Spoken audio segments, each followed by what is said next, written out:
आजाद साहब जिंदाबाद, आजाद साहब जिंदाबाद। अपनी तरफ से, मेरे साथियों की तरफ से अनीता ठाकुर जी को, जो नेशनल पैंथर पार्टी की जनरल सेक्रेटरी रही, हमारे मरहूम स्वर्गीय भीम सिंह जी के साथ कई साल बल्कि कई दशक, आज उन्होंने हमारी DPAP पार्टी, डेमोक्रेटिक प्रोग्रेसिव आज़ाद पार्टी ज्वाइन की है। हम सब इनका स्वागत करते हैं और मुझे पूरा विश्वास है कि इनके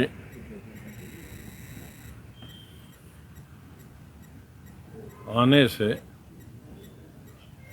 पार्टी में बड़ी और जान आ जाएगी। जिस तरह से मैं इनको कई दशकों से जानता हूं कि भीम सिंह जी के साथ कंधे से कंधा मिलाकर, चाहे इनकी संख्या छोटी रही हो, लेकिन बड़ी से बड़ी पार्टियां जो नेशनल पार्टी हैं उनको ये छोटी सी पार्टी स्टेट में चुनौती देती रही। चाहे वो कांग्रेस पार्टी हो, उनका शासन दिल्ली में हो और यहाँ रहा हो, या Bharatiya Janata party, national party और रीजनल पार्टी। और आज से नहीं, जब शेख साहब थे, जो इतने बड़े, सबसे बड़े कदेवार स्टेट के नेता थे, उस वक़्त से ये संघर्ष करते आए। और मैं ये कह सकता हूँ कि शायद इस स्टेट में जितने एजुटेशनल प्रोग्राम भीम सिंह जी और अनीता जी और उनके साथियों ने पिछले 45-50 साल में किए हैं, शायद ही सभी पार्टियों ने मिलकर भी उतने आंदोलन नहीं किया। और वो लोगों के लिए आंदोलन थे। पार्टी ये हमेशा गरीब रही, पैसे इनके पास कभी नहीं थे, लेकिन जोश था, हिम्मत थी, जज्बा था और लोक सेवा की भावना थी। उसी भावना को लेकर संघर्ष किया और स्वर्गीय भीम सिंह जी इस दुनिया से चले गए।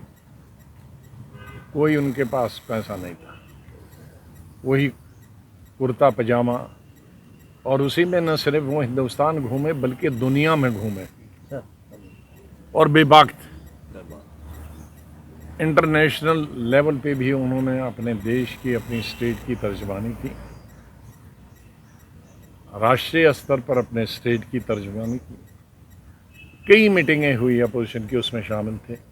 लास्ट मीटिंग मुझे याद है जो अपोजिशन लीडर्स की मोदी जी ने बुलाई थी, उसमें भी मौजूद थे। और उसमें लगता था कि प्राइम मिनिस्टर और वो एक दूसरे को 50 साल से जानते हैं।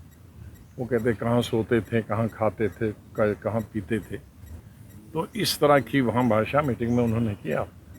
तो हमने सोचा हम तो आज जानते हैं इनको, ये तो 40 साल से उनको जानते हैं। तो इंदिरा गांधी जी से लेकर मैं नहीं समझता हूँ कि कोई नीचे कोई लीडर होगा जिसको वो नहीं जानते। इंदिरा जी भी नाम से ही बुलाते थे। तो आज वहाँ रहे नहीं, लेकिन उस पार्टी की जो जान थी और जो ताकत थी वो अनीता जी थी। आज मैं जानता हूँ कितना उनको दुख होगा कि आज भीम सिंह जी ने जो आधारशिला उस पार्टी की रही थी, वो जज्बा, वो जोश लेकर, उसी जज्बे और जोश से लेकर इस पार्टी में, हमारी पार्टी में भी काम करना है। और जो उनके अधूरा ख्वाब था, जो अधूरा सपना था कि हमें आगे बढ़ना है, सब लोगों ने जुल्म के खिलाफ लड़ाई लड़ दी है। हमने लोगों के बात आगे रखनी है, गरीबों की बात रखनी है। और वो बड़े सेकुलर थे। जितने केस जम्मू कश्मीर के मुफ्त में माइनॉरिटी, मुस्लिम माइनॉरिटी उसके किए हैं, उसने शायद ही किसी ने मुस्लिम लीडर या वकील ने किए होंगे। तो सबसे बड़ी ये बात होगी कि एक जम्मू का राजपूत, लेकिन सेकुलर टू द कोर। और आज जम्मू कश्मीर में अगर किसी चीज़ की ज़रूरत है, इलेक्शन की तो ज़रूरत है ही है, लेकिन सेकुलरिज्म की भी बड़ी ज़रूरत है।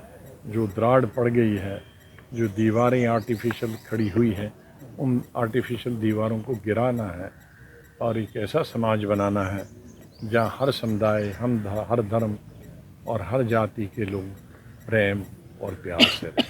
मैं एक दफ़ा फिर अनीता जी का स्वागत करता हूँ। इस पर विचार करने की ज़रूरत है।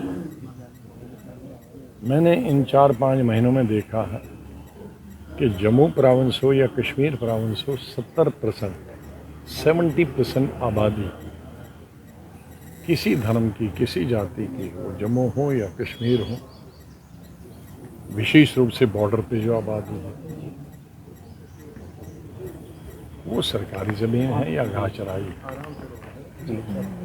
तो हमें 70% आबादी को तो मिलने का आशा है।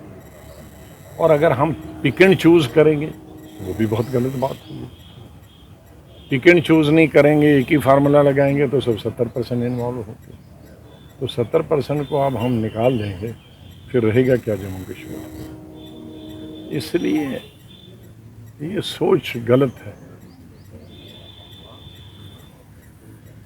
और उसमें सरकारी बिल्डिंगें भी, ऐसा नहीं है, फिर तो सबको जाना पड़ेगा ना।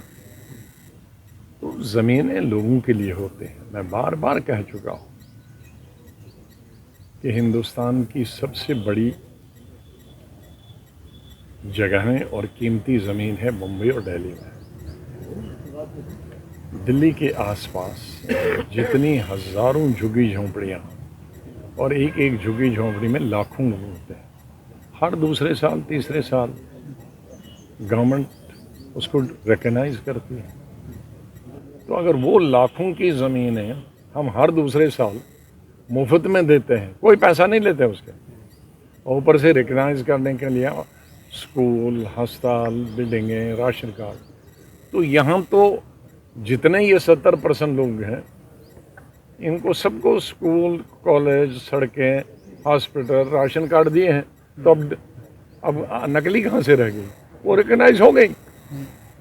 रिकग्नाइज और अनरिकग्नाइज में यही क्वालिफिकेशन है कि आप ज़मीन पे भी बैठ जाओ, सरकारी ज़मीन पे, और अगर आपको पानी, बिजली, सड़क, स्कूल, अस्पताल मिल गया तो राशन कार्ड मिल गया, यू आर रिकग्नाइज। तो आज इतने साल, 70 साल के बाद एक सरकार को याद आ गया कि ये सब रिकग्नाइज नहीं है। अरे जो पीछे 15 सरकारें थी और उस सरकार में हर आदमी का था, एनसीबी थी, पीडीपी थी, बीजेपी थी, कोई भी पार्टी जम्मू कश्मीर वो उसका हिस्सा था। तो उन्होंने ये सब जब रिकग्नाइज़ किया है तो अब क्यों डी रिकग्नाइज़ कर रहे हैं? तो फिर एक उथल पुथल।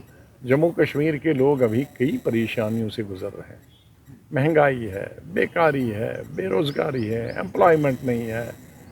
6 साल से 3 दफ़ा ये रिक्रूटमेंट हुई और तीनों दफ़ा कैंसिल हुई। तो ऊपर से अब घरों से भी वंचित रखोगे तो कहाँ जाएंगे लोग? मैं सरकार से और माननीय गवर्नर साहब से निवेदन करूँगा कि ये मिसएडवेंचर है, इसकी छोड़कर और कोई कंस्ट्रक्टिव लोगों के लिए काम करे। आज आज़ाद साहब की छत्रछाया में मैंने ये पार्टी ज्वाइन की है, आज़ाद साहब की।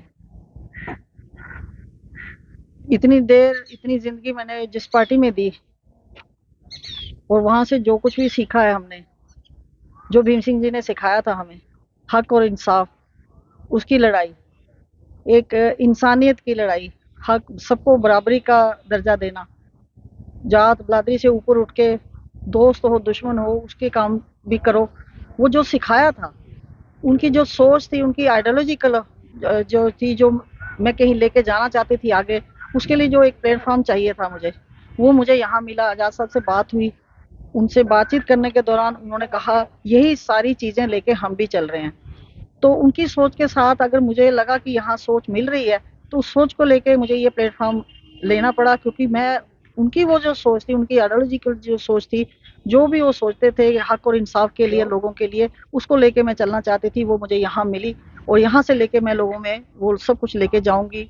हक और इंसाफ का जो नारा वहाँ था वो भी यहाँ है, और हमारी जो यूटी है यहाँ की, वहाँ भी हम यही चाहते थे कि हमारी स्टेट जो है एज इट इज़, जो महाराजा के टाइम पे थी, हमें वापस मिलनी चाहिए।